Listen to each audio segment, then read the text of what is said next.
സംസ്ഥാനത്ത് വേനൽ മഴ ശക്തി പ്രാപിച്ചതോടെ പകൽ താപനിലയിൽ നേരിയ കുറവ് രേഖപ്പെടുത്തി. കേരളത്തിൽ കഴിഞ്ഞ 24 മണിക്കൂറിൽ രേഖപ്പെടുത്തിയ ഉയർന്ന അൾട്രാവയലറ്റ് സൂചിക കോട്ടയം ജില്ലയിലെ ചങ്ങനാശ്ശേരിയിൽ മാത്രമാണ് ഓറഞ്ച് അലർട്ട് പ്രഖ്യാപിച്ചിരിക്കുന്നത്.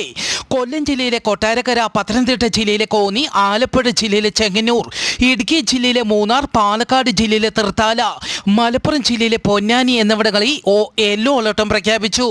പുറം ജോലിക്കാരും ഇരുചക്ര വാഹനങ്ങളിൽ സഞ്ചരിക്കുന്നവരും മത്സ്യത്തൊഴിലാളികളും പ്രായമായവരും രോഗികളും സൂര്യപ്രകാശം തുടർച്ചയായി ശരീരത്തിലേൽക്കുന്നത് ഒഴിവാക്കണം. പകൽ സമയത്ത് പുറത്തേക്ക് ഇറങ്ങുമ്പോൾ തൊപ്പി കൂടാ സൺഗ്ലാസ് ഉപയോഗിക്കുക. പാദരക്ഷകൾ ധരിക്കണമെന്നും അറിയിച്ചു. അർജന്റീനയിൽ ശക്തമായ ഭൂകമ്പം. അർജന്റീനയിലെ ലാറിജോജന പ്രവിശ്യയിലാണ് ഭൂകമ്പമുണ്ടായത്. 5.8 തീവ്രത രേഖപ്പെടുത്തി.